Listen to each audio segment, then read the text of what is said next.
Hunter Biden is under federal investigation for his China dealings. The FBI goes after China's fox hunters in the US. And a Chinese spy gets up close and very personal with US politicians. Then more on this week's China News headlines.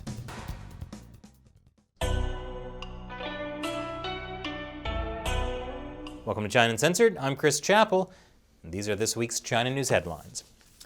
We've learned that U.S. federal prosecutors have opened a criminal investigation into Joe Biden's son, Hunter Biden, which focuses on his business dealings in China.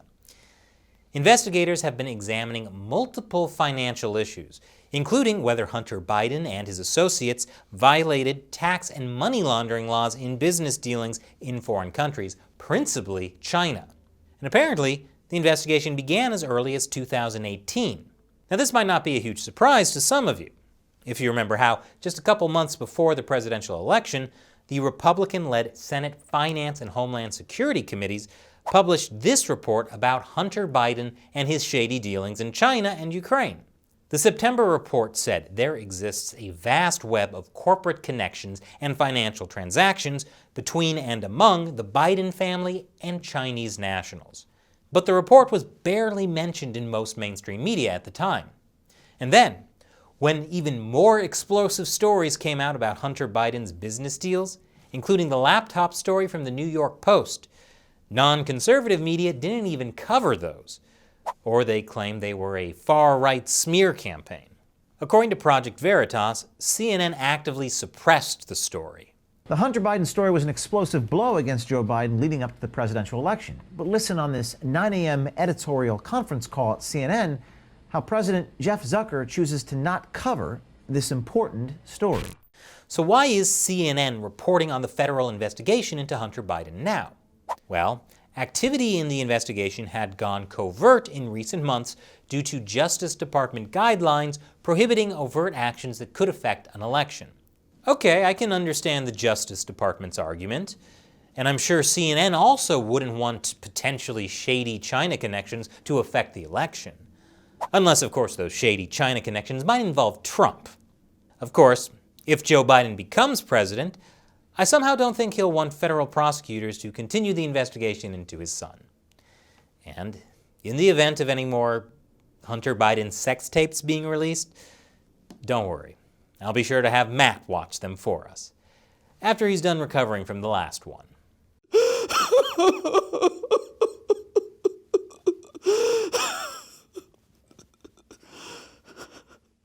Not all heroes wear capes. But now for some good news. Europe might be finally standing up to the Chinese Communist Party. That's a big deal. Germany has been quite soft on China in the past. There's a lot of German corporate interests in China. I talked about that on a recent episode, Germany's China problem. But this week, the EU adopted landmark legislation called the EU Global Human Rights Sanctions Regime. It's kind of a clunky name, but it's important. It's basically their Global Magnitsky Act. Okay, that's also a clunky name. Anyways, here's what it does. According to a press release, the EU is equipping itself with a framework that will allow it to target individuals, entities, and bodies, including state and non-state actors, responsible for, involved in, or associated with serious human rights violations and abuses worldwide, no matter where they occurred. Secretary of State Mike Pompeo congratulated the EU on the legislation. Meanwhile, lawmakers in France are working on new legislation aimed at forced organ harvesting in China. French daily newspaper Le Monde, The World, recently reported that over 60 French MPs questioned the origin of organs used in transplant operations in China and proposed a bill in September aimed at more transparency and scientific cooperation between French and Chinese medical institutes. When the French Minister of Health said there was no need for new legislation, Frédéric Dumas-Zajdela, member of the French National Assembly, responded, "The precautionary principle must apply if French institutions do not have the means to verify what Chinese hospitals are doing. Otherwise, what are ethical principles for?" Of course, the EU can create a legal framework that allows governments to address human rights abuses in China. But the question will be whether they actually use those tools. Hopefully, they'll use their legal tools the same way the U.S. has been going after the Chinese Communist regime, which I'll get to in a moment. Welcome back. The U.S. has sanctioned another 14 Chinese officials over the ongoing crackdown in Hong Kong. The officials are all members of the Standing Committee of China's National People's Congress.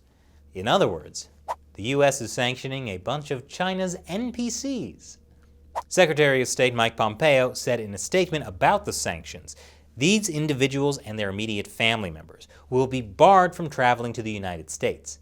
Their assets within the jurisdiction of the United States or in the possession or control of U.S. persons will be blocked, and U.S. persons are generally prohibited from dealing with them.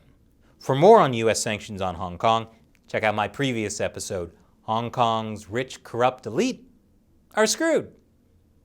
The U.S. House of Representatives has also just passed the Hong Kong People's Freedom and Choice Act of 2020. Basically, it provides temporary refuge in the United States for Hong Kongers who fear going back to Hong Kong because of political repression. Here's Democratic Representative Tom Malinowski.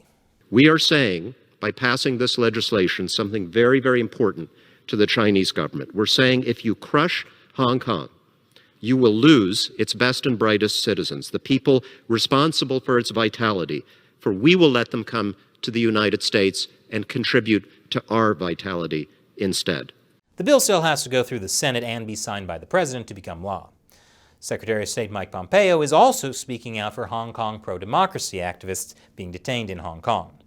Following the jailing of Hong Kong activists Joshua Wong, Ivan Lam, and Agnes Chow last week, Pompeo said, "The use of courts to silence peaceful dissent is a hallmark of authoritarian regimes and underscores once again that the Chinese Communist Party's greatest fear is the free speech and free thinking of its own people." A few days later, the State Department once again put China on a blacklist of religious freedom violators. Pompeo also announced sanctions on Chinese officials tied to China's United Front, who have engaged in malign activities to co-opt and coerce those who oppose Beijing's policies. In another State Department statement, he says the CCP's United Front Work Department funds and supports overseas organizations to spread propaganda and coerces and bullies those who would oppose Beijing's policies. The United Front frequently intimidates members of academia, businesses, civil society groups, and Chinese diaspora communities. And if the bullying doesn't work, they'll show them videos of baby pandas until their eyeballs melt. Stupid pandas. Speaking of intimidating the Chinese diaspora, the FBI is warning state and local police about China targeting people on U.S. soil. This FBI bulletin warns of China's Fox Hunt program. Operation Fox Hunt targets Chinese individuals living in the United States and other countries for alleged crimes committed under Chinese law and seeks to repatriate them to China to face charges. So the FBI warns U.S. law enforcement not to help Chinese agents. Amazing that needs to be said. And that's important because not everyone in the U.S. is so on board with standing up to the Chinese Communist Party. According to a State Department fact sheet, U.S. investors are funding the Chinese Communist Party. Chinese stocks that are blacklisted by the Pentagon are on the U.S. stock market. Pension funds are being invested in China. A lot of this money goes to Chinese companies with military links. But hey, if you make some money, isn't it okay to sell out your country just a little? Which is why China is saying it's open to a reset in relations under a Biden administration. Senator Tom Cotton says America's corporate leaders have been in bed with China. A horrifying thought. Many American businesses are effectively lobbyists for communist China. That needs to stop. They need to recognize that America should come first, not their profits. Whoa.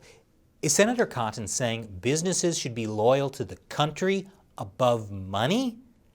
That's communism! Thanks for the message, Comrade Cotton. I'm just kidding. Communism is about being loyal to the Communist Party, not the country. Anyway, in case you missed it, we just did an episode about how Wall Street companies are selling out to the Chinese Communist Party. I highly recommend it. A Chinese professor working in the U.S. pleaded guilty to stealing technology for Huawei. Another Chinese researcher pleaded guilty to charges related to smuggling cancer research from Harvard to China. And a suspected Chinese spy targeted politicians in California and elsewhere in the US. The woman is a Chinese national named Fang Fang. Her English name is Christine Fang. According to Axios, through campaign fundraising, extensive networking, personal charisma, and romantic or sexual relationships with at least 2 Midwestern mayors, Fang was able to gain proximity to political power, according to current and former U.S. intelligence officials and one former elected official. One of her most significant targets was Democratic California Representative Eric Swalwell. He sits on the House Intel Committee. As federal investigators became more alarmed about Fang's network, they actually alerted Swalwell to her activities. Swalwell then cut off all ties to her, according to Axios. When Fang first met Swalwell, he was just a city council member. Wow, they both look like they're in high school. After Swalwell got into Congress, Fang helped fundraise for his re-election bid and even got an intern placed into his D.C. office. Fang ended up leaving the country in 2015 after the FBI started investigating her. As Axios says, the case demonstrates China's strategy of cultivating relationships that may take years or even decades to bear fruit. The Chinese Communist Party knows that today's mayors and city council members are tomorrow's governors and members of Congress. Well, you know, the YouTubers of today might be tomorrow's used car salesmen. So China, if you're looking for a deal, you might want to give me a ring. In another Axios story, Joe Biden might be thinking of making Pete Buttigieg the ambassador to China. I can imagine top communist officials being absolutely thrilled with having to attend galas and events with Pete and his husband. And now it's time for my weekly catchphrase. Hong Kong police have arrested more democracy advocates. I have to say that every week, but it's not the catchphrase I want to be known for. The 8 people this week were arrested for attending an unauthorized protest this past summer. They include the former lawmaker known as Longhair, who I interviewed when I was in Hong Kong. You know, I've interviewed a lot of people who have now been arrested in Hong Kong. I hope there's no connection, but if there is, my only regret is that I never got to interview Chief Executive Carrie Lam. And coming up after the break, how the Chinese regime is using big data to figure out who to arrest next. Welcome back. A new report by Human Rights Watch reveals how China is using big data to arrest Uyghur Muslims in Xinjiang. Some of the things that could get someone sent to a detention center include having a long beard or using Skype, or being born after the 1980s. Isn't missing out on the 80s punishment enough? You could also be detained for just being generally untrustworthy, whatever that means. I'm starting to see how they were able to lock up millions of people. Another report says that Huawei, together with one of China's biggest AI firms, MEGV, are building a facial recognition system specifically targeting Uyghurs. I assume the system can directly identify whether someone is an ethnic Uyghur by what their face looks like. It's easy. If the camera spots a person walking down the street looking terrified, they're a Uyghur. Speaking of Huawei, don't you think it's so unfair that the US is talking about banning it? In unrelated news, China has blocked more than 100 foreign apps, including TripAdvisor. I assume TripAdvisor is blocked because of their annoying pop-up ads. And now, I'm afraid I have some really tragic news. Hu Xijin, the editor-in-chief of my favorite Chinese state-run media, the Global Times, may be mired in a sex scandal. I'm sure you're as broke up about it as I am. He allegedly had extramarital affairs with 2 female subordinates and had illegitimate children with them. Wow. This guy got 2 female subordinates to sleep with him? This guy? Are we sure there isn't some Me Too stuff going on here? But the complaint didn't come from his baby mamas.